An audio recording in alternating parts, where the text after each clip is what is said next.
is the chairman Ogun Youth Assembly. And of course, it was an interesting episode.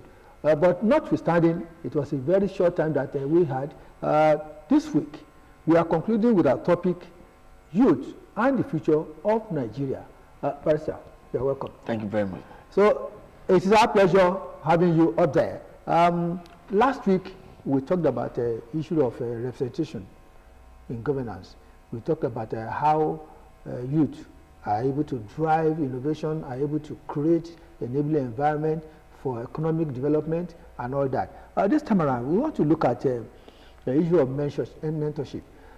We are often seeing a development, a situation where the youth, so to say, are not ready for mentorship. They want to get there, to get to the peak, just at a go. What are you doing? What's your group doing to ensure that youth get the correct tutelage? Thank you very much. Like we do advocate to our members and to everybody out there that it is important for us to learn from the elders. We can't do it alone. We have to have the spirit of learning, because learning, they say, is continuous. You have to learn. You have to have a mentor that you look at, just like you are looking at yourself at a mirror.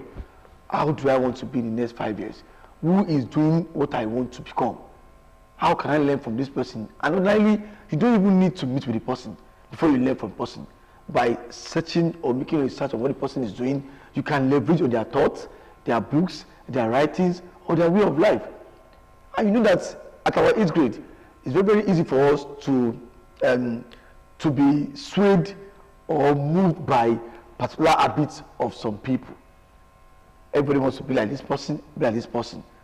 We're now saying that there's no problem about being like somebody else. We're saying cultivate the good habits of those persons. Habits, their growth, culture, their development, wisdom on how they do things. Everybody wants to be the president of Nigeria. Everybody wants to be a governor. You should have mentors or models, those that are into that you like their style of politicking. Not those that will teach you to go and carry ballot boxes or ballot papers. Connecting with good virtues. Yes. You have to have, and you must be ready to serve your mentors. As a mentee, you must be ready to serve I say it again, you must be ready to serve your mentors. Because you cannot say this person is my mentor and you don't have a connection with that person. It's not your mentor. You are looking up to that person. So you must have a close relationship with your mentor. You must even ask your mentor questions. But ask them about their difficulties. That, sir, how do you get over this when this happened to you? From their own thoughts, you will learn. And you know, when you acquire wisdom of various persons, it makes your own.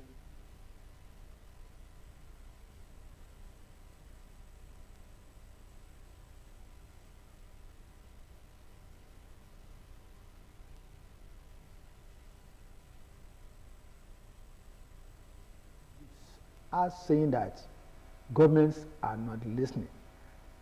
Within the local government, in the state, and at the national level, that they are not listening to their agitations, to their aspirations, and the like. So, how do you hope to correct this? Yes, I want to say that yes, truly, at some various periods, we used to even advocate in our group that the government is not listening. And what do? Should we go down to the streets and start making protests? What are things that we can adopt as peaceful resolutions to make government hear about us? We came up with the solution. Not violent demonstration. We came up with the solution that rather than eating the streets, carrying placards, carrying this, we have practical solutions by engaging government. Okay. We have our social media accounts. Let us call government on social media. Providing creative solutions for them. When they start saying it, they don't say, these people are saying something, just listen to them. When you are making a particular demand from government and it is consistent and you are providing solutions to it, ways that I think the government can do it better than what they are doing, I think that in that manner they would listen. And besides, who is the government? We are the government. We are the ones that are electing those in power to it. And this is where we have responsibility. We should not support those that we know that will not listen when we are clamoring for change. That's a tall one. It boils down to us. We are a reflection of our leadership. Okay. We are the one. We are the one making the votes happen. It's the youth. For every 10 things that happen in the world, 7 youths are involved. So it means that we are the one driving the whole narrative. So we can make government listen to us. Government don't even have a choice. They have to listen to us. We are the one helping government to make the governance easy. It is true that we get feedbacks. What we are saying is that when you are making your mind known, you are venting, please do it respectfully, cautiously, and demand it with peace. You cannot destroy government property and expect government to listen to you. It's not done. No society will do that. As your group giving education and enlightenment on this particular scenario, because the moment you see an issue erupting, what we see is arson, destruction of properties, burning of government properties, individual houses, businesses that have taken a long time to grow. So what do you think we need to do? How do we now correct this anomaly? Thank you very much. I'm going to give you a practical example to this question. There was a time that the youth wanted to make a protest or stage a protest back some months back in this state. And what we do there was the various youth leaders of various groups, we have to meet and say no. We should not eat the streets. We as leaders at the forefront, let us meet. What are the problems that we have that we are facing? Let's itemize them. And let us have delegation among us that will go and see the governor. And it happened. When we came into Kemosin that day, the governor was not even expecting us. But when they told him that there are some youth leaders out there, they want to see, he gave us that listening here. We now saw from his own response things that are happening. You know, at times we do not have information. So we feel that government is not working. At times we want something to happen and they took over an eye. But when you also look at it from the other angle, is it not a lack of information dissemination? Very well. Part of government? Yes, you're right, sir. You're very, very right. And when we came on board, we told them that, take for instance, we clamored for the seat of the Commissioner for Youth in Ogun State. I raised it to the governor. I raised it. Your Excellency, I think we need a commissioner for youth, because that person will be your image center. And of course, that person is a quality representation. Yes, we can liaise. If we are talking about youth issues and you have somebody who is not in the midst of the youth, you won't get the correct interest and aspirations. And the government give us a plan by telling us what they are doing. That is not they want to give us a hint. They have to create this. And we okay, no problem. And now when we have issues that are of concern, when I go back to the office, we do write open letters, make good tweets, go and assume that platform as a body, we make a communique, and we send to press. And we know that there is no government, there is no really listening to the press. So when we start mentioning issues upon issues, you will always find a solution to it. Look at our environment in Ogun State today. I think the working environment has changed a little bit. We have so many industries coming to Ogun State. Those are employed there. There are youth that have been employed there. We are creating, we are giving solutions to our problems gradually. And at the end of the day, I am very hopeful. I'm an optimistic Nigerian youth. But the issue of special development goal, SDG, social development goal, is ending by 2030. How are we comparing? How are you feeling? How are you feeling? I think to understand we are doing well. Because the champions of SDGs, they are youths. Okay. And like I say, for example, that when it comes to the environmental issues in Ogun State, I think it's being fair. Because I know a lot of youths that have taken it as a volunteerism process. For them to go to marketplaces, go to environment, clean your environment, and we are seeing them do it, and others are joining them. So I think when we have more advocacy on our environmental issues, we will achieve SDGs very well. 2030 is by extension, how do you hope to correct the imbalance in the informal sector, side by side with the youth engagement? Thank you very much. Now, this has to do with our educational system. I have said it time without number, that if you want the informal sector to get that fitting, it means that the formal sector must imbibe some culture of the informal sectors. Example is this. Okay. Many a times, we will say that education should be made free, basic, and compulsory. There are some sort of person that will tell you that, I don't like school. I don't want to go to school. It's not if they're not brilliant or they're not good. Why can't we have more of our vocational centers, Okay. institutions that will operate like higher institutions? That will enable them to express. That will their enable skills. them to express their skills, And teach them better, and even make them speak good English with reasoning. We're always seeing a difference in our practical aspect, the formal informal sectors. Look at those at university.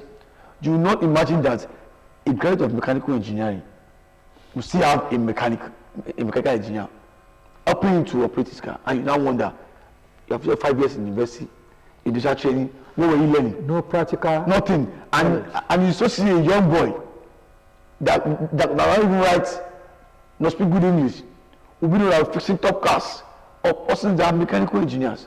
It shows there is a problem somewhere. Well, are you saying that the conversion of all these technical institutions, polytechnics, into universities of technology, are you saying that it's in order? It is very, very in order. Okay. But now we should make it free, compulsory for everybody. Take for instance, if use of language is just a problem many times. Okay. Now, take for instance, if your mechanical engineer speaks good English, to communicate with him very, very easy. To tell him very, very easy. Unlike someone that cannot communicate well. How do you even learn to communicate well when you do not go to school? So when you are doing your professional studies and everything, there will be bits of our formal education into it. And it makes us a better and a manufacturing nation. These are the ways we can provide practical solutions to our problems. Enough of all these theories. Enough. Not theories. You agree with me that even those in the formal sector, those that are growing, they hardly know most things about the profession they're even learning about. That's why most don't volunteer in offices or firms. Most do not go for internship to learn. We all spend our holidays in doing frivolities. And are going for internship, volunteering on courses to make you have experience and learn better. And enough of our big companies putting money into reality shows that do not even conform to common sense again. Why not create boot camp for students, promote or innovations and ideas that will drive the nation forward? Why not? It is time we start putting priorities right. They are the ones distracting the youth. Because if you are putting millions of naira down for reality TV shows, why there's a young boy in Akwa Ibom or there's a young man in Ilugu or in Laru look at trying to make a machine. The case of a young girl, 17-year-old lady, who just discovered who manufactured a gadget that will not use applications and they can do the work of AI and all those things. So imagine you investing in such an idea. That platform itself will create more jobs for more youths and bring practical solutions. Don't you see that as part of your responsibilities? Yes. In positioning the youth for good governance, for good inclusion in technological drive, and also entrenching them in management environments. Yes, sir. You are very right about that. We take responsibility for that. But as we are doing that, we need an enabling environment. We need other people to listen. Try. We just create. I do not know. Okay, maybe we want to talk about the barriers to youth inclusion. Very well. There are barriers. And number one thing is that most of our elderly ones do not see reasons why they should involve youth in policy formations. They see the youth as a means to an end to get into political offices. They feel they haven't to offer. They know that they tell you are lazy because they know that all you worship is money. And if you look at it to an extent too, they're not lying. So we need to cultivate the good habits. We need to change our mindset and reorientate ourselves. Like the Bible says, Omoluabi, the Omoluabi character. should be inherent in us. We should be change agents. If you are doing well, nobody will tell you you cannot pass social to this. When you are seen to be doing the right thing, the right persons or the right people will be attracted. Well, thank you so much for your narrations. There's an angle that I'm mostly concerned that I want the Youth Council to look into, and that's the area of this informal sector that I mentioned. We have various people. We have these Okada riders. We have, some groups that are not really showcasing good virtues and promoting or projecting the image of the society well. What is your group doing to create awareness, education, and enlightenment for those youths? You see obstructions and you see crises coming up every now and then in almost every environment. All right, sir. What are you doing to change the narrative? Now, I want us to know first that if you look at that sector, it has been polarized at the moment, because you see a lot of youth from different ethnic background, ethnic groups in that sector.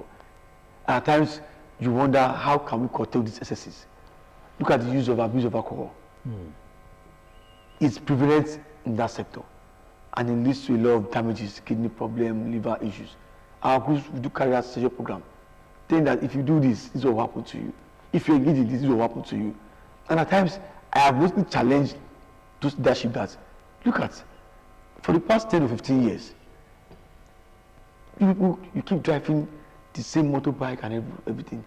Are you not even thinking of creating another system of motorbiking, or are you not thinking, is this just about, is this what we want to do to the end of time? Or you wait for somebody, one small boy in China to develop another one and they bring it for you to start using? These are where I say that there must be proper education, and vocational should come in to help us put solutions to our immediate problem. Well, let's go to the contemporary environment. We all know that in any society there are bound to be virtues, vices, and but in the other times there has been a very proactive management of those vices. Well, we know there are tendencies. What are you doing to get the government to know that, look, for those people who have veered off the righteous path, there can be a roadmap for management, that there must be sanity in the society. Medically, we have seen cases, maybe we can mention some countries, Canada, UK, and whatever, or even Jamaica. They take some people out of the streets, manage them. What is your group doing?